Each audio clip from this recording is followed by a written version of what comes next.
Good evening, everyone. Today we are going to discuss India's 34.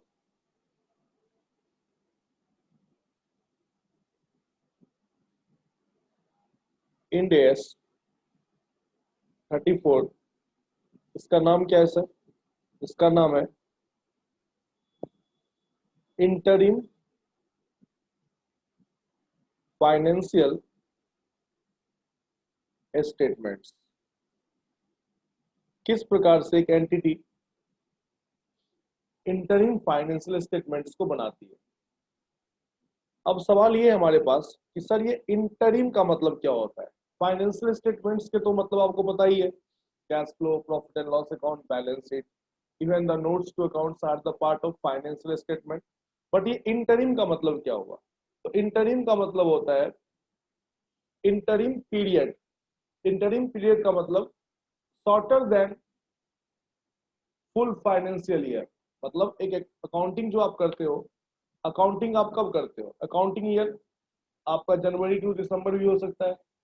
Internationally हम पढ़ रहे हैं, इंडियस पढ़ रहे हैं, इंडिया में तो चलो इंडियस पढ़ रहे हैं तो अप्रैल टू मार्च होगा। आईएफआरएस पढ़ोगे तो माइट भी आपके लिए जनवरी टू दिसंबर होगा। तो जो आपका अकाउंटिंग ईयर है वो हमेशा कितने दिनों का होता है? जनरली 12 मंथ्स के ही होते हैं।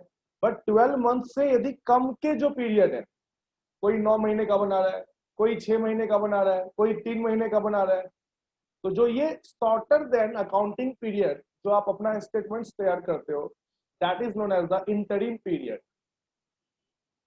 तो देखिए क्या बात हो रही है। तो सबसे पहले हम देखें meaning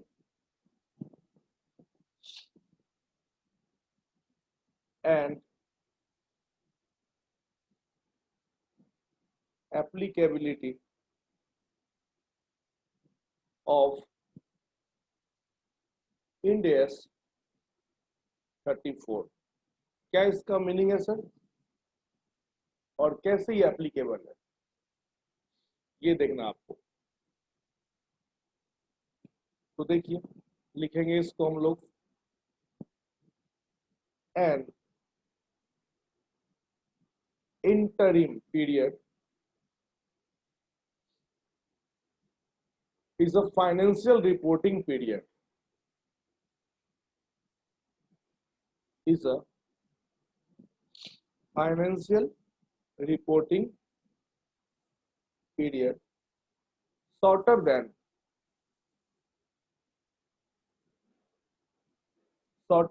a full financial year।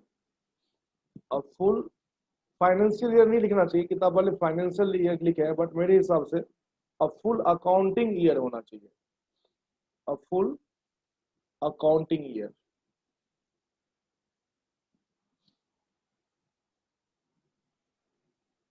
Clear?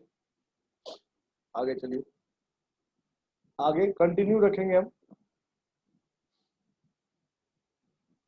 Interim financial report, interim financial report means a financial report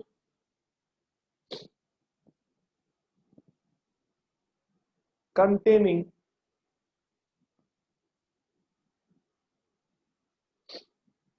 either a complete set of financial statement, either a complete set of FST मतलब पूरा complete फाइनेंशियल स्टेटमेंट है, या फिर a set of condensed, short में condensed. Condensed में भी है कि मिनिमम कम से कम इतना तो आपको दिखाना ही है। कंडेंस मतलब कितना शॉर्ट करोगे, तो मिनिमम बताया गया है कि कितना आप शॉर्ट कर सकते हो। और set of condensed FST for a interim period. ये आपका हो गया इंटरिम फाइनेंशियल रिपोर्ट, जिसमें आप कंप्लीट पूरे के पूरे फाइनेंशियल स्टेटमेंट को प्रेजेंट कर सकते हो, या फिर कई बार आप मिनिमम फाइनेंशियल स्टेटमेंट जो जरूरी है एटलीस्ट ट्रांसपेरेंसी के लिए, उसे आप दिखा सकते हो। आगे चले सर। कई बार क्या होता है, मान लो कोई एंटिटी है, कोई एंटिटी अपना बिजनेस स्टार्ट कर रही है, ये मान लो अपना इंडिया में अपना अकाउंटिंग जो चलता है अप्रैल टू क्या चलता है बताओ, मार्च चलता है, तो अप्रैल टू मार्च अकाउंटिंग चलता है। अब कोई बिजनेस एंटिटी है जो स्टार्ट की अपने आप को 1 अक्टूबर से, तो इसका स्टार्टिंग इनकॉर्पोरेशन जो हुआ है वह 1 अक्टूबर को हुआ है, तो 1 अक्टूबर से लेकर के जो 31 मार्च है, आप फर्स्ट टाइम यदि आप अकाउंटिंग करोगे तो साहब आपको 6 महीने की अकाउंटिंग करनी है, क्योंकि आपको इनकॉर्पोरेशन आपका जो है ना यहीं पे हुआ है, तो ये तो मजबूरी है ना। ये तो फर्स्ट टाइम मेरा अकाउंटिंग स्टार्ट हुआ है और फर्स्ट टाइम मेरा अकाउंटिंग 6 महीने के लिए हो रहा है, तो क्या ये इंटरिम फाइनेंशियल स्टेटमेंट हो गया? बताइए, ऐसा तो नहीं बोल सकते इसको हम, क्योंकि यहाँ पे क्या कहा मैंने, यहाँ तो मैंने ये कहा कि ये जो 6 महीने की बात आ रही है सर, ये 6 महीने की बात क्यों आ रही है? ये 6 महीने की बात तो मजबूरी है, क्योंकि हमने फर्स्ट टाइम अकाउंटिंग की है, तो ये भले ही शॉर्टर देन 12 मंथ्स है, बट इसको आप इंटरिम फाइनेंशियल रिपोर्टिंग नहीं बोलोगे। या फिर मान के चलो कोई कंपनी है, वह अप्रैल टू मार्च अपना अकाउंटिंग कर रहा है, अब उसने क्या सोचा, अब उसने ये सोचा अप्रैल टू मार्च अकाउंटिंग करने के बाद अगली बार से अपना अकाउंटिंग पीरियड को चेंज कर रहा है। जो अप्रैल टू मार्च अकाउंटिंग है वह आप अगली बार से अप्रैल टू मार्च ना करके वह सोच रहा है कि हम क्या करें, जनवरी टू दिसंबर, मतलब कैलेंडर ईयर हम फॉलो करें। तो साहब अप्रैल टू मार्च अकाउंटिंग कर ली, अब मार्च में तुमने डिसाइड किया कि इस बार से अपने को कैलेंडर ईयर फॉलो करना है, तो कैलेंडर ईयर तुम फॉलो करोगे, तो अब जो तुम अकाउंटिंग क्लोज करोगे तो दिसंबर में ही क्लोज करोगे। तो इस बार भी क्या हुआ, तुम 9 मंथ्स के अकाउंटिंग कर रहे हो, ये जो 9 मंथ्स के अकाउंटिंग कर रहे हो that is shorter than 12 months, तो क्या ये इंटरिम फाइनेंशियल रिपोर्टिंग हो गया? The answer is no. तो सर क्या कहना चाहते हैं आप? तो मेरा ये कहना है कि यदि कोई एंटिटी पहली बार अकाउंटिंग कर रहा है और वह शॉर्टर देन 12 मंथ्स है, तो वह बिल्कुल इंटरिम फाइनेंशियल रिपोर्टिंग नहीं है। या फिर कोई एंटिटी अपना अकाउंटिंग पीरियड चेंज कर रहा है, उसकी वजह से यदि शॉर्टर देन 12 मंथ्स इनकी अकाउंटिंग हो रही है, तो वह भी इंटरिम फाइनेंशियल रिपोर्टिंग में नहीं आएगा। ये आपको ध्यान रखना है, इसको लिख लेते हैं। क्या बोल रही है नोट में?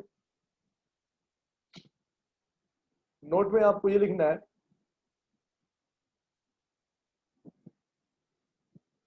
The first accounting the first accounting period of an entity, the first accounting period of an entity which may be shorter, which may be shorter than a full financial year, than a full accounting year लिखूंगा मैं, full accounting year is not an interim period। ये पहला exception हो गया। दूसरा exception कहा मैंने, any shorter period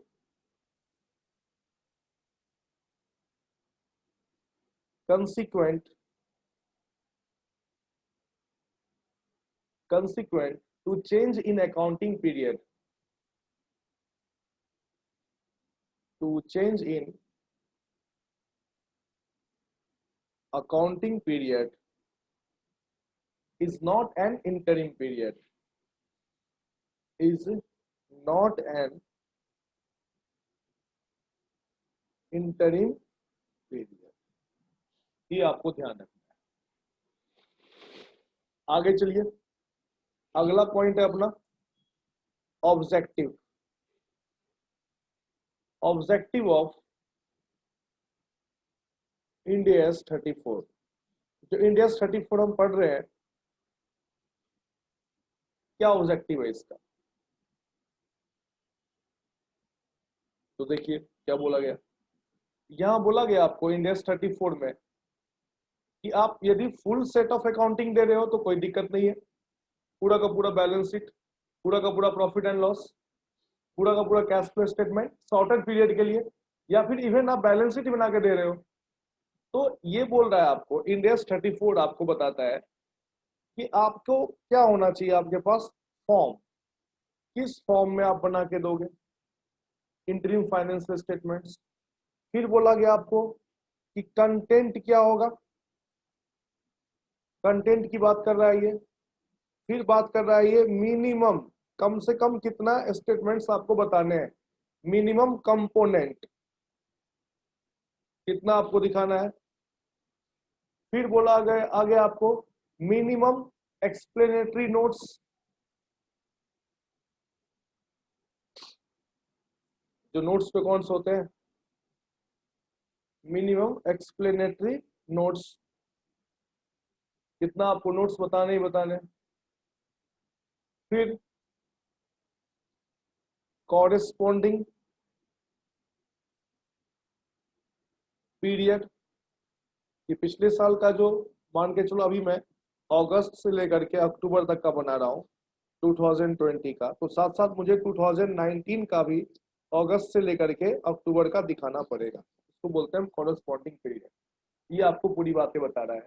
इसके अलावा फिर ये बोलता है रिकॉग्निशन एंड मेजरमेंट कैसे होगा,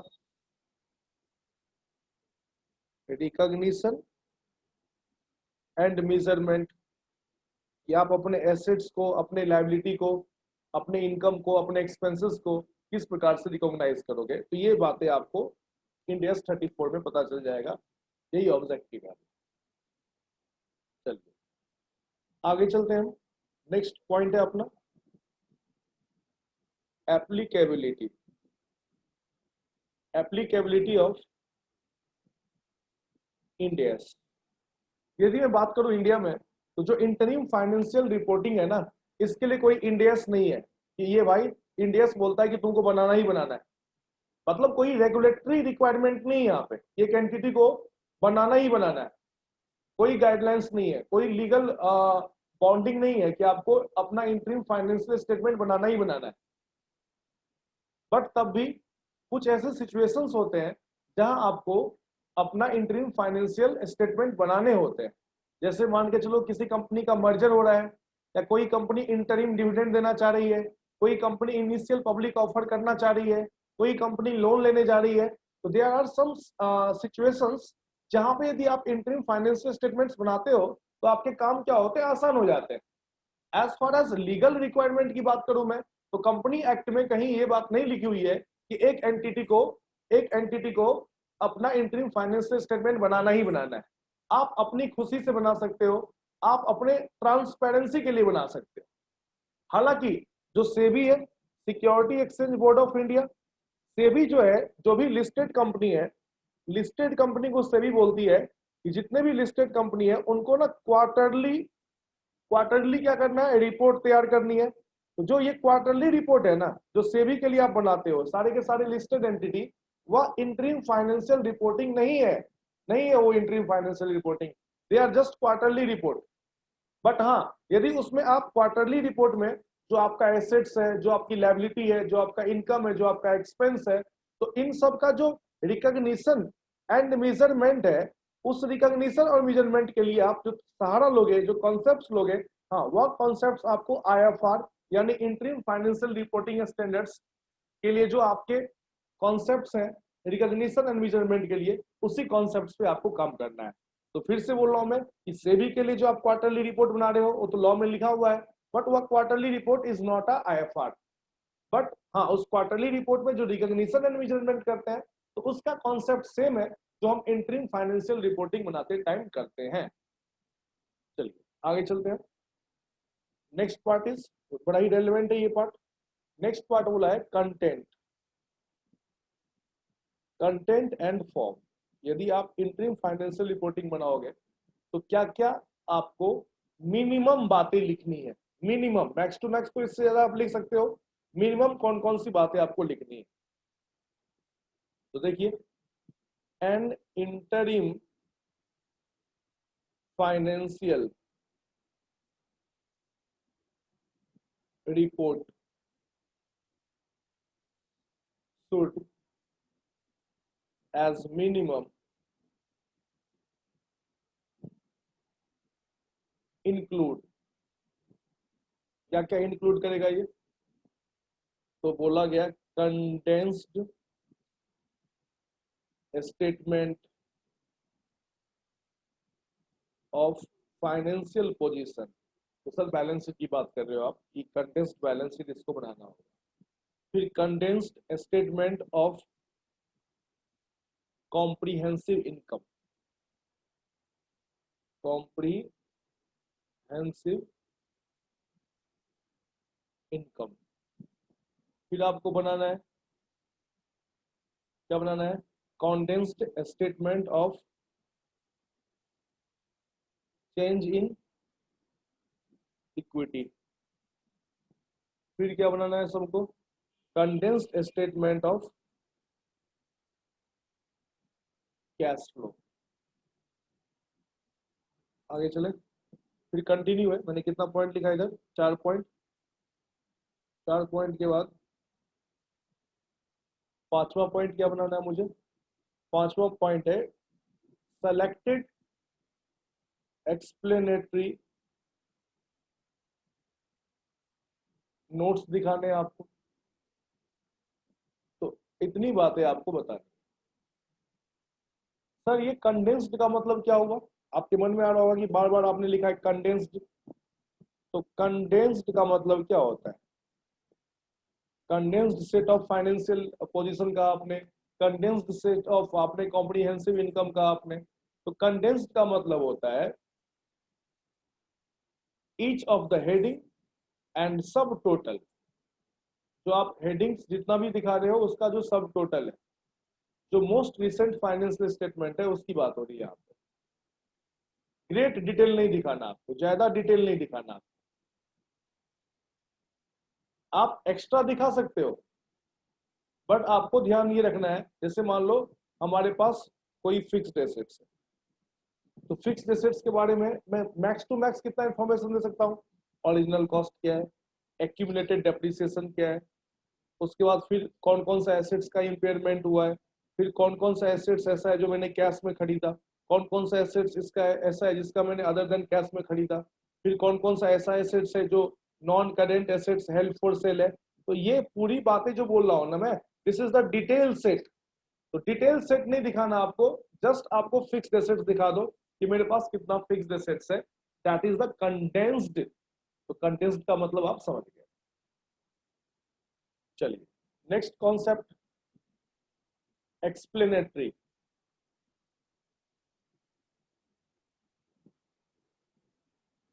एक्सप्लेनेटरी नोट्स।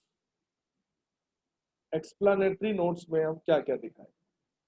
तो जो एक्सप्लेनेटरी नोट्स है आपको उसमें दिखाना है, ये नोट्स टू अकाउंट्स है। तो नोट्स टू अकाउंट्स आप पहले भी जानते हो, अकाउंटिंग स्टैंडर्ड जब आप 1 पढ़ते थे तो आप नोट्स टू अकाउंट्स दिखाते थे, जहाँ पे अकाउंटिंग पॉलिसी में कोई चेंजेस आती थी। अकाउंटिंग पॉलिसी में क्या आ गया बताओ? चेंजेस। या फिर मान के चलो अनयूजुअल आइटम से कोई अनयूजुअल आइटम्स हुआ है, या फिर चेंज इन एस्टिमेट्स। एस्टिमेट्स आप पढ़ते हो, फेयर वैल्यू में एस्टिमेट्स चेंज करते रहते हो। ऐसे भी पढ़ते हो आप 540, वहां भी एस्टिमेट्स में चेंज होते रहता है। तो आप देखते हो कि एस्टिमेट्स में जो चेंजेस हुए हैं वो कितना हद तक रीजनेबल है। सेगमेंट आप पढ़ोगे, इंडिया 108 सेगमेंट जो होता है आपका, सेगमेंट रिवेन्यू कितना है, फिर उस सेगमेंट से आपका रिजल्ट कितना है। सेगमेंट मतलब प्रोडक्ट सेगमेंट या business segment. Change in contingent liability, याद होगा ना आपको? कॉन्टिजेंट लायबिलिटी जो है आपका, वो कॉन्टिजेंट लायबिलिटी कहाँ दिखाते हो आप? नोट्स पे अकाउंट्स पे तो दिखाते हो। इशू, रीपरचेज, रीपरचेज मतलब रिडम्पशन, या फिर पेमेंट। रीपरचेज मतलब बायबैक एक तरीके से बोल सकते हो, ऑफ डेब्ट एंड इक्विटी। ये एक्सप्लेनेटरी नोट्स आपको दिखाने होते हैं। नेक्स्ट कॉन्सेप्ट है कि हम जो बना रहे हैं interim financial reporting. Interim financial reporting बनाने के क्या क्या फायदे हैं और क्या क्या नुकसान है। तो merits and demerits of interim financial report. क्या क्या इसके फायदे हैं और क्या क्या नुकसान है, तो मुझे बताओ। फायदे आपको पता चल रहा होगा। कहीं भी आप मर्जर करने जा रहे हो, कभी भी आप मर्जर करने को तैयार है, आपका जो करंट रिसेंट फाइनेंशियल स्टेटमेंट है 3 महीने का, पिछले 6 महीने का, वो बिल्कुल बन के तैयार है, तो आप कभी भी मर्जर अमलगमेशन कर सकते हो। आसानी से आप इंटरिम डिविडेंड पे कर सकते हो, आसानी से आप लोन ले सकते हो, या फिर जब ऑडिटर साहब आएंगे तो ऑडिटर साहब को भी ऑडिटिंग करने में आसानी होगी, क्योंकि आप बिल्कुल क्वार्टरली वाइज बिल्कुल सही तरीके से आपने इंटरिम फाइनेंशियल रिपोर्टिंग को मेंटेन कर रखा है। तो क्या क्या फायदे हैं सर? एनी टाइम कभी भी आप अमलगमेशन करना चाहो या मर्जर करना चाहो, आपको इंतजार नहीं करना है कि मुझे फटाफट रिसेंट फाइनेंशियल स्टेटमेंट्स बनाने हैं। Can be possible. तो मर्जर अमलगमेशन में बहुत हेल्प होता है, और इवनली आप मर्जर अमलगमेशन के लिए आप बनाते ही बनाते हो, क्योंकि सामने वाला जो कंपनी आपको खरीद रहा है वो आपका चेक करेगा कि क्या आपके एसेट्स का, लायबिलिटी का जो रिसेंटली हाल है वो क्या हाल है। ठीक। यस। दूसरा, इंटरिम डिविडेंड यदि आप देते हो तो उसमें आपको सुविधा होती है कि कंपनी का हाल का परफॉर्मेंस कैसा है, तो interim dividend can be declared. उसके बाद मैंने कहा लोन ऑब्टेनिंग प्रोसीजर। आप लोन लेने जाओगे साहब, अभी देखो ना कोविड के बाद क्या हुआ, हाल हुआ है कंपनियों का। तो पिछले साल तुम्हारा बैलेंस शीट कितना भी स्ट्रांग था उससे मतलब नहीं है, अभी का बताओ कंपनी कैसा चल रहा है। तो लोन ऑब्टेनिंग प्रोसीजर जो है उसके लिए आपको कम प्रोसीजर करने हैं, कि आपका एफएसटी बन के तैयार है। तो loan obtaining procedures can be reduced, ज्यादा मेहनत नहीं करना आपको। फिर वर्कलोड जो होगा ऑडिटर साहब का वो कम हो जाएगा। Workload for the final audit, workload for the final audit gets reduced to a certain extent. कुछ हद तक वर्कलोड कम हो जाएगा, क्योंकि बना बनाया मतलब उस एंटिटी का जो आप 315 लगाते हो ना, identifying and assessing the risk of material miss statement, internal control, तो उस एंटिटी का इंटरनल कंट्रोल बहुत ही अच्छा है, जो फटाफट अपना क्वार्टरली या फिर जो भी उनका शॉर्टर पीरियड है उसमें अपना फाइनेंशियल स्टेटमेंट तैयार करके रखी है वो। बट सर ये तो हो गए मेरिट्स, ये जो मैंने लिखवाया आपको ये सारे आपको क्या नजर आ रहे हैं, ये सारे हो गए मेरिट्स, हो गए मेरिट्स। कुछ डिमेरिट्स भी हैं। डिमेरिट्स क्या है साहब, कि कई बार जो छोटी छोटी कंपनी होती है वो ऐसा नहीं कर सकती है, क्योंकि इंटरिम फाइनेंशियल रिपोर्टिंग साहब आप बनाओगे तो आपका कॉस्ट भी तो ज्यादा होगा, आपको एक अकाउंटिंग डिपार्टमेंट रखनी पड़ेगी डेडिकेटेड। तो कई बार क्या होता है कि कॉस्ट बहुत ज्यादा होगा और उससे आपको बेनिफिट नहीं मिलेगा। तो देख लो, कभी भी यदि आप करते हो अपना इंटरिम फाइनेंशियल रिपोर्टिंग मेंटेन करवा रहे हो तो आपको कॉस्ट बेनिफिट एनालिसिस करना चाहिए, या फिर जो आपके इंप्लॉइज हैं उसके ऊपर वर्कलोड होगा।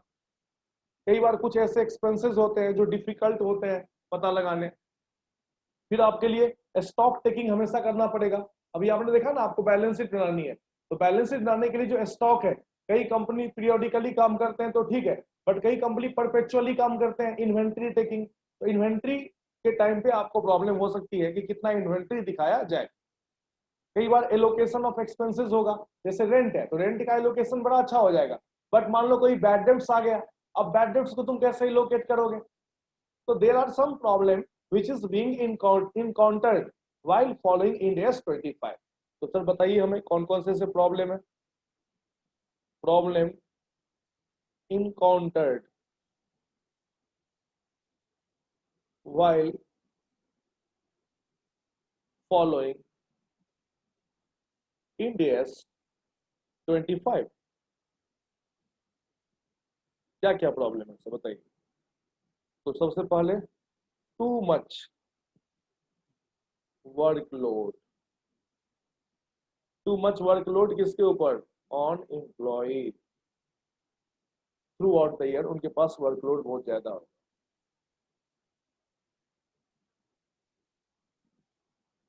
स्टॉक टेकिंग, इन्वेंट्री की calculation, stock taking in every interim period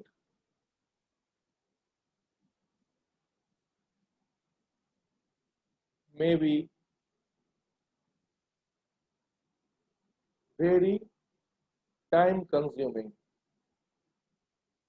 समय का नुकसान होगा। फिर तीसरा पॉइंट,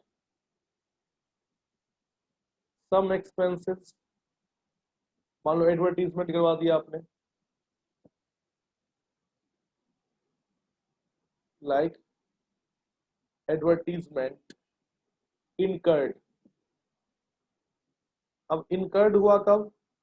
इंटरिम पीरियड में, बट उसके बेनिफिट क्या होंगे? बेनिफिट जो है स्प्रेड होगा थ्रू आउट द ईयर। तो उस खर्चे को मैं 6 महीने में कैसे कन्वर्ट करूं? उसके अलावा भी मैं आपको बता दूं चौथा पॉइंट कि एस्टिमेशन यदि आप करते हो, एस्टिमेशन किसका? एस्टिमेशन यदि आप करते हो प्रोविजन का, कोई प्रोविजन बना रहे हो, ग्रेचुटी की बात आ रही है, तो इन सब का जो एस्टिमेशन तुम 3-3 महीने पे करोगे, 6-6 महीने पे करोगे, तो तुम्हारे लिए चैलेंजिंग होगा। आपको एक्सपर्ट का बार बार आपको हेल्प लेना पड़ेगा। तो दीज आर द प्रॉब्लम जो आपको इंटरिम फाइनेंशियल रिपोर्टिंग बनाते टाइम हो सकता है। बट हाँ, यदि आपके पास टीम है अच्छा, तो आप कर सकते हो, वहाँ खर्चे ज्यादा होंगे।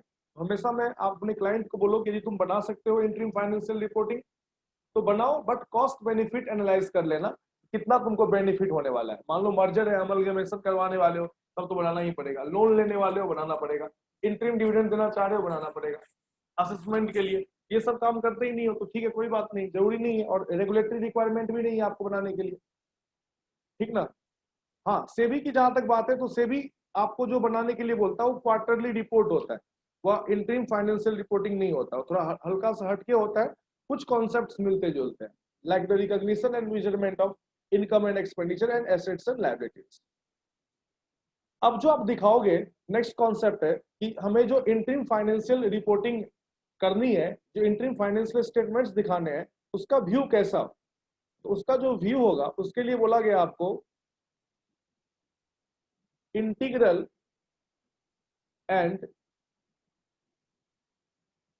Discrete view. Integral and discrete view. Sir ये क्या हुआ? इंटीग्रल एंड डिस्क्रीट व्यू का मतलब क्या हुआ? तो देखो, अपना जो इंस्टीट्यूट है, वह इंस्टीट्यूट क्या बोलता है, सीए इंस्टीट्यूट, कि डिस्क्रीट व्यू रखो। सर ये डिस्क्रीट व्यू आप मुझे बताओ, तो ये डिस्क्रीट व्यू होता क्या है, पहले हम समझे तो डिस्क्रीट व्यू का मतलब हुआ एक्चुअल बेसिस पे अकाउंटिंग करना, जो हुआ है उसकी अकाउंटिंग करो। और जो इंटीग्रल है ना, उसमें हम एस्टिमेशन करते हैं। मतलब डिस्क्रीट का मतलब समझिए, क्या बोला मैंने, क्या बोला? इसका मतलब हुआ एक्रूअल, और इंटीग्रल का मतलब एस्टिमेशन। तो तुम एस्टिमेशन तो कर रहे हो कि चल 3 महीने में ये होगा। अब फिर एस्टिमेशन करने के बाद 3 महीने में यदि सेम टू सेम नहीं हुआ, जो होगा भी नहीं, तो फिर आपको यहाँ पे ज्यादा मेहनत करनी है। इंटीग्रल में एक बार एस्टिमेशन पे काम करने हैं, फिर उसको एक्चुअल से कंपेयर करके एस्टिमेशन को फिर से तुमको रिवाइज करना है। बट डिस्क्रीट में क्या है कि हम जब करेंगे होने के बाद करेंगे, एक्रूवल पे करेंगे, तो काम कम करना होता है। और सी इंस्टीट्यूट जो है वह डिस्क्रीट व्यू को ही पसंद करता है, और अपने क्लाइंट को भी आप डिस्क्रीट व्यू का ही एडवाइस दो। तो चलिए लिखिए इन बातों को, लिखते हम, लिखिए। It is much favoured by ICAI. ICAI इसी को फेवर करता है। बिकॉज, क्यों सर? तो कहा मैंने एक्रूवल बेसिस पे। It is based on, it is based on accrual system of accounting। ये क्या है sir? it is not favored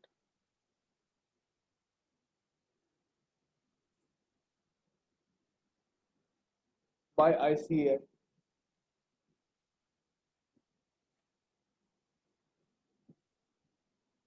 क्योंकि ये एस्टिमेशन बेसिस पे है, तो यहां लिखोगे आप कि जो इनकम एंड एक्सपेंसेस हैं are first estimated and then allocated, है ना। इसमें क्या है, इसमें तो जब खर्चा हुआ तभी लिखो, तो income and expenses incurred during the period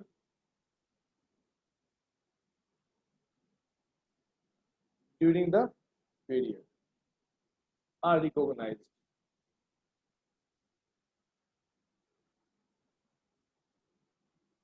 तो चूंकि मैं यहाँ एस्टिमेशन कर रहा हूं, तो एस्टिमेशन के बाद जब एक्चुअल होगा तो यहाँ रिवीजन होगा, यहाँ रिवीजन होगा ऑफ एफएसटी। यहाँ पे रिवीजन इज नॉट रिक्वायर्ड, यहाँ रिवीजन करना ही नहीं है, क्योंकि हम जो भी लिख रहे हैं वह तो एक्चुअल बेसिस पे ही लिख रहे हैं। That's it. चलिए आगे चलो सर। नेक्स्ट कॉन्सेप्ट है, देखिए नेक्स्ट कॉन्सेप्ट क्या है, नेक्स्ट कॉन्सेप्ट है period of reporting. Period of reporting, मान के चलो एक कंपनी है XYZ लिमिटेड। XYZ लिमिटेड क्या करती है, ये अपना अकाउंटिंग कर रही है,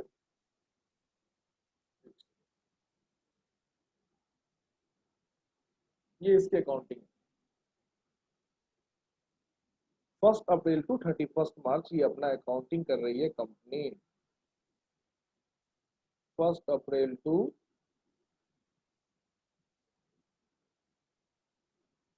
31 मार्च कंपनी अकाउंटिंग कर रही है। इसके अलावा कंपनी क्या करती है, क्वार्टरली इंटरिम रिपोर्ट तैयार करती है। तो क्वार्टरली इंटरिम रिपोर्ट जो तैयार कर रही है, ये क्वार्टरली बोल रहा है ना मैं, तो क्वार्टरली कब से होगा बताओ। फर्स्ट क्वार्टर होगा तो अप्रैल से लेके अप्रैल मई जून हो जाएगा, फिर सेकेंड क्वार्टर जुलाई अगस्त सितंबर, फिर अक्टूबर नवंबर दिसंबर, और फिर जनवरी फरवरी मार्च। यानी कि मैं ये बताऊं कि इसको जो बनाने हैं, ये यहाँ बनाएगा, फिर यहाँ बनाएगा, फिर यहाँ बनाएगा और यहाँ बनाएगा, 4 बार इसको इंटरिम फाइनेंशियल रिपोर्टिंग करनी है। क्लियर। तो मान के चलो ये 1 अप्रैल आप ले लो 2019 है, ठीक। तो ये 31 मार्च क्या हो गया, 20 हो गया। तो इसको क्या करना है, कैसे काम करना है, तो कैसे काम करेगा ये देखो। मान लो ये सेकेंड क्वार्टर की बात कर रहा हूं, जैसे इसको रिपोर्टिंग करनी है, रिपोर्टिंग ऑफ सेकेंड क्वार्टर। तो सेकेंड क्वार्टर कब से कब होगा, तो सर सेकेंड क्वार्टर होगा इसका 1 जुलाई 19 से लेकर के 30 सितंबर, जुलाई अगस्त सितंबर 19 तक इसका रिपोर्टिंग सेकेंड क्वार्टर का होगा। ये सेकेंड क्वार्टर का यदि रिपोर्टिंग करेगा तो कैसे करेगा, मैं आपको बता रहा हूँ अगले पेज पे। सेकेंड क्वार्टर की रिपोर्टिंग क्या होगी, तो एक तो हो जाएगा इसका करेंट पीरियड, और अभी मैंने कहा था कि इंटरिम फाइनेंशियल रिपोर्टिंग में आपको कंपैरेटिव भी दिखाने होते हैं, कॉरेस्पॉन्डिंग पीरियड प्रीवियस ईयर का, तो आपको कंपैरेटिव भी दिखाने हैं।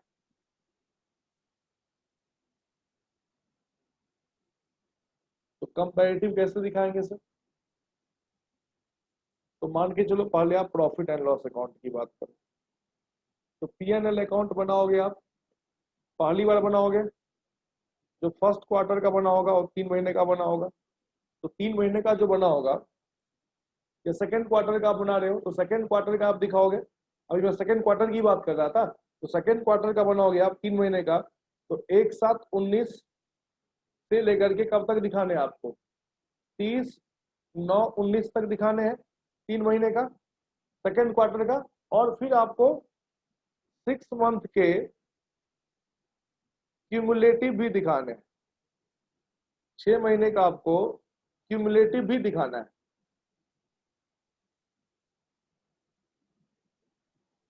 मतलब ये सेकेंड क्वार्टर का दिखाना ही दिखाना है, और जो पहला क्वार्टर बीत गया तो आपको बिल्कुल ट्रांसपेरेंसी मेंटेन करते हुए 1/4/19 से लेकर के 30 9-19 तक का दिखाना है साहब, ये ध्यान रखना।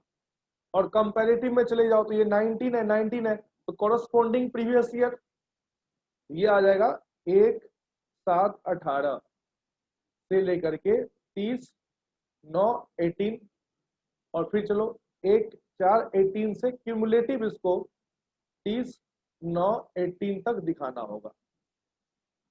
ये तो पीएनएल की बात हो गई, पीएनएल की बात होगी। यदि मैं अब बात करूं statement of change in equity,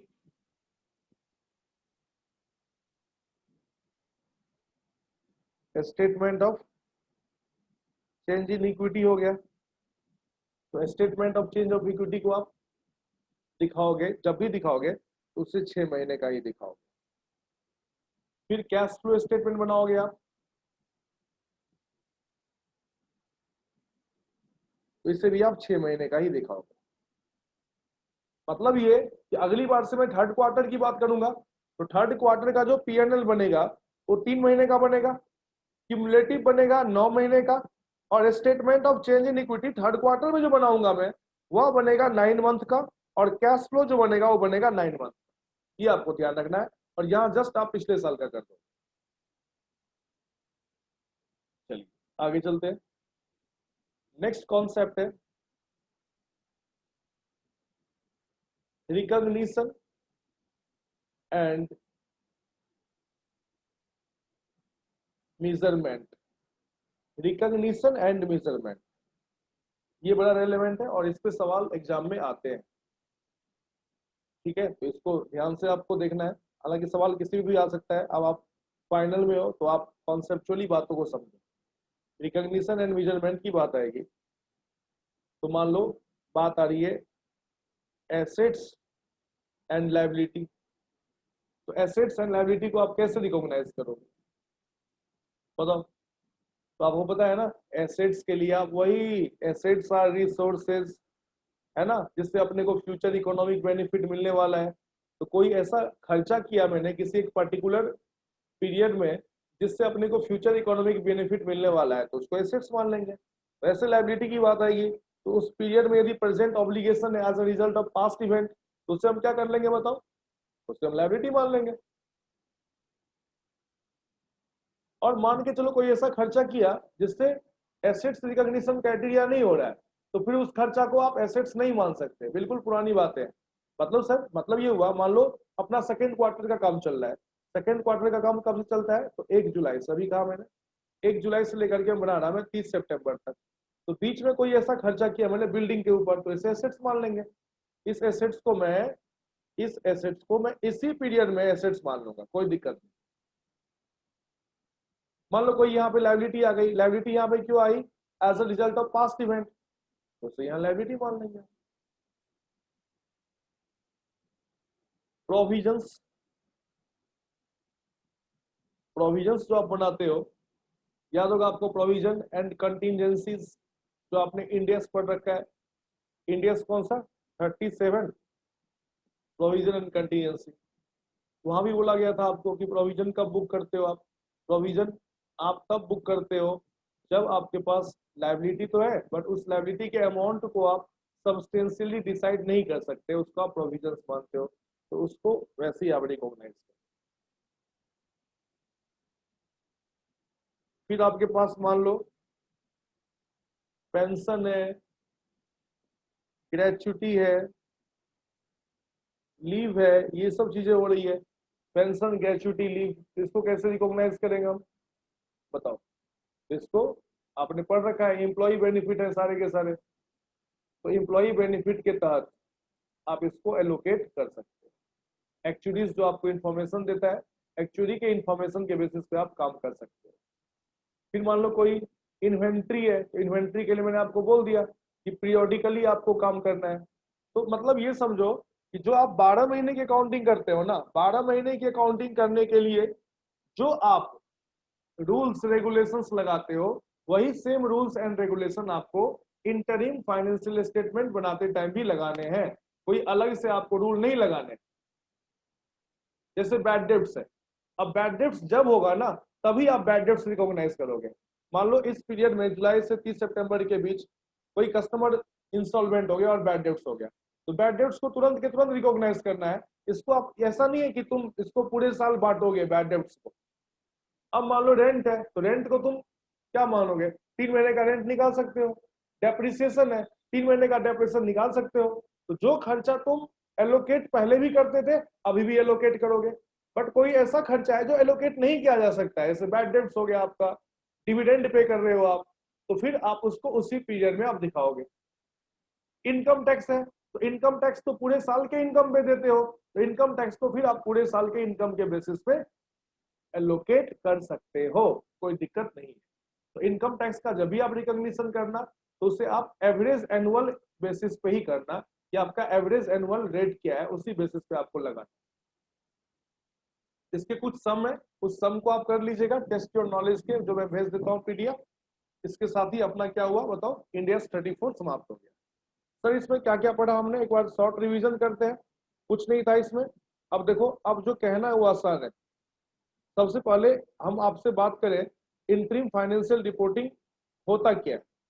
तो सर इंटरिम वर्ड पे ध्यान दो, दैट्स इट। इंटरिम का मतलब 12 महीने से कम के लिए काउंटिंग कर रहे हैं, 12 महीने से कम के लिए फाइनेंशियल स्टेटमेंट बना रहे हैं, उसे बोलते हैं इंटरिम फाइनेंशियल स्टेटमेंट। फिर इसके कुछ एक्सेप्शंस थे। एक्सेप्शंस क्या थे, कि तुम्हारी मजबूरी है, फर्स्ट टाइम तुम 12 मंथ से कम कर रहे हो क्योंकि तुम्हारा बिजनेस स्टार्ट ही हुआ है, या फिर तुम अकाउंटिंग पीरियड में चेंजेस ला रहे हो, तो फिर वो इंटरिम फाइनेंशियल रिपोर्टिंग में नहीं आएगा। ये मैंने एक्सेप्शंस बताए थे। फिर आगे मैंने कहा आपको ऑब्जेक्टिव क्या है, तो इसमें आपको देखना है क्या फॉर्म होगा, क्या कंटेंट होगा, कितनी बातें कम से कम आपको देनी है एफएसटी में, कितना कम से कम नोट्स दिखाना है, कॉरेस्पॉन्डिंग पीरियड भी दिखाने हैं आपको, किसके लिए, कंपैरेटिव के लिए। फिर रिकॉग्निशन एंड मेजरमेंट्स जो मैंने बताया आपको, recognition and measurement of assets and liabilities, income and expenses shall be done on the same basis assuming that we are preparing for the whole year या complete balance sheet। जैसे आप accrual basis लगाते हो ना balance sheet बनाने के लिए, PNL बनाने के लिए, वैसे ही आप सेम मेथड लगाओगे, सेम फॉर्मूला लगाओगे। चलिए, फिर मैंने कहा आपको सेबी, सेबी जो बोलता है क्वार्टरली बनाने के लिए, क्वार्टरली क्या बनाने के लिए, क्वार्टरली रिपोर्ट बनाने के लिए, वह इंटरिम फाइनेंशियल रिपोर्टिंग नहीं है, बट हाँ उसके जो कॉन्सेप्ट्स हैं वो इंडिया 34 में आपको सेम सेम मिल जाए। फिर कंटेंट एंड फॉर्म में क्या क्या दिखाने हैं आपको, तो एटलीस्ट कम से कम आपको बैलेंस शीट दिखानी है, कंप्रीहेंसिव इनकम दिखानी है, चेंज इन इक्विटी दिखानी है, और कैश फ्लो दिखानी है। फिर कुछ एक्सप्लेनेटरी नोट्स दिखाने हैं आपको। तो क्या क्या एक्सप्लेनेटरी नोट्स है, ये देखो, अकाउंटिंग पॉलिसी में कोई चेंज हुआ, ये AS1 में भी आप पढ़ते थे, तो कोई टफ नहीं है, बिल्कुल आसान। फिर मेरिट्स एंड डिमेरिट्स का मैंने, मेरिट्स ये है कि कभी भी आप डिविडेंड दे सकते हो, अमलगमेशन कर सकते हो, ऑडिटिंग अच्छे से होगा, लोन आसानी से मिल जाएगा। डिमेरिट है कि बड़ा खर्चीला काम होता है, काफी हैवॉक हो सकता है, एम्प्लॉय को प्रॉब्लम आ सकती है। फिर दो तरीके हैं इंटरिम फाइनेंशियल रिपोर्टिंग को दिखाने के, एक इंटीग्रल, दूसरा डिस्क्रीट। आईसीआई किसको फॉलो करता है, डिस्क्रीट को, क्योंकि ये एक्रूअल बेसिस ऑफ अकाउंटिंग करता है। फिर आगे मैंने कहा पीरियड, जब भी आप बनाओगे अपने कंपनी में, मान लो सेकंड क्वार्टर का बना रहे हो, तो सेकंड क्वार्टर का दिखाना ही दिखाना है, फिर इसका क्यूमुलेटिव भी आपको पीएनएल दिखाना है। बट यदि आप पीएनएल के अलावा आप बात करोगे किसका, चेंज इन इक्विटी का, कैश फ्लो स्टेटमेंट का, तो अभी तक का आपको दिखाना है। मतलब सेकंड क्वार्टर में आपको 1 अप्रैल से लेकर के आपको 30 सितंबर तक का दिखाना है। बैलेंस शीट बनाओगे तो 30 सितंबर तक का बनाओगे, मैं लिख दूं यहाँ पे, यदि मैं बैलेंस शीट बनाऊंगा ना, तो ऐसा नहीं कि 3 महीने का बैलेंस शीट होगा, बैलेंस शीट जो होगा वो 6 महीने तक का हो जाएगा। यानी बैलेंस शीट कब का बनेगा, 30 सितंबर 2019 का बनेगा। जैसे कि statement of change in equity भी पूरे के पूरे, यदि मैं सेकंड क्या कर रहा था, मैं सेकंड क्वार्टर में बना रहा था ना, सेकंड क्वार्टर में कितना हो गया, पूरा 6 महीना हो गया ना, तो पूरे 6 महीने का बनाऊंगा। थर्ड क्वार्टर में करूंगा तो पूरे 9 मंथ्स का बनाऊंगा। थर्ड क्वार्टर में यदि आप बैलेंस शीट बनाओगे तो फिर बैलेंस शीट आपको 31 दिसंबर को बनानी पड़ेगी। बट यदि आप पीएनएल बनाओगे तो 3 महीने का भी दिखाओगे, और फिर पुराने 9 महीने का भी, मतलब अभी तक का आप दिखाओगे कंपेरेटिव। चलिए आगे, फिर आपका वही रिकॉग्निशन मेजरमेंट, इसको कितना ही पढ़ लो, ध्यान रखना कि जैसे हम अकाउंटिंग करते थे complete set of financial statement के लिए, वही रूल एंड रेगुलेशन लगाएंगे हम इवन इंटरिम फाइनेंशियल रिपोर्टिंग के लिए भी। तो आज इतना रहने दीजिए, इसके सम करिए, सम करके फिर मिलते हैं आप लोगों से। Thank you so much.